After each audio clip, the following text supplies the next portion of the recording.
সরকার এই সিদ্ধান্ত নিয়েছে যে সন্ত্রাস বিরোধী আইনের 18(1) ধারায় জামাত ইসলাম এবং ইসলামী ছাত্র শিবির এবং তার অন্যান্য যে অঙ্গ সংগঠন সেগুলিকে সরকার নিষিদ্ধ ঘোষণা করিল এবং এটা সন্ত্রাস বিরোধী আইনে যে দ্বিতীয় তফসিল আছে সেইখানে সেই নামগুলো সেই তালিকাভুক্ত হবে।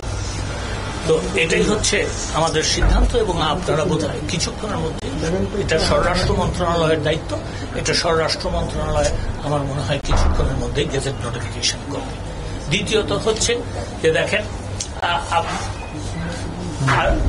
হাইকোর্ট ডিভিশনে একটা মামলা করা হয়েছিল, এই 6 জনকে যে ডিবি অফিসে তাদের নিরাপত্তার জন্য নিয়ে যাওয়া হয়েছিল সেইটাকে চ্যালেঞ্জ করে হাইকোর্ট ডিভিশনে একটা মামলা করা হয়েছিল। হাইকোর্ট ডিভিশনে এই মামলাটা চলাকালীন সময় আমি গতকালকে শুনেছি যে একজন বিচারপতি তিনি অসুস্থ হিসেবে ছুটি নিয়েছেন।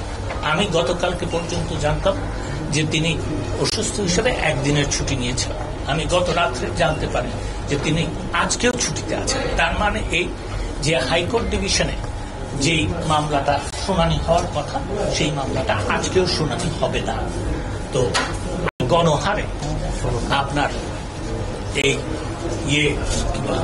গ্রেফতার চলছে।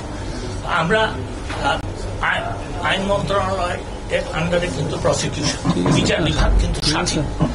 আমরা যেটা করেছি সেটা হচ্ছে প্রসিকিউশনকে আমি নির্দেশনা দিয়েছি যে প্রত্যেকটা ফরওয়ার্ডিং যেগুলি হবে সেইগুলি দেখে যারা এটা ঘটনার সাথে সম্পৃক্ত নয়, যারা এইচএসসি পরীক্ষার্থী, যারা আপনার মাইনর, এদেরকে যেন বেল দিয়ে দেওয়ার ব্যাপারে, জামিন দেওয়ার ব্যাপারে প্রসিকিউশন আপনার উদ্যোগী হয়ে তাদেরকে জামিন দেওয়ার ব্যবস্থা করে।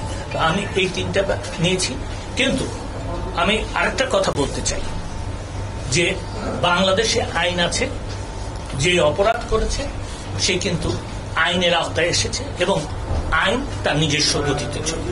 আপনাদের সকলকে ধন্যবাদ। একটা ছোট ক্লিয়ারিফিকেশন, এই যে সন্ত্রাস বিরোধী আইনে আপনারা করছেন, এখন একজনকে কি সরকার অপরাধী হিসেবে শাস্তি দিতে পারে কিনা আদালত ছাড়া? এটা যদি যে আইনের কথা বলছেন ইন্টারন্যাশনাল ক্রাইমস ট্রাইব্যুনাল অ্যাক্ট,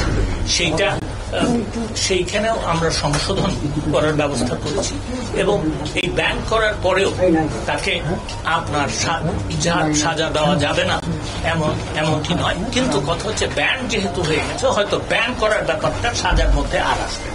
ধন্যবাদ।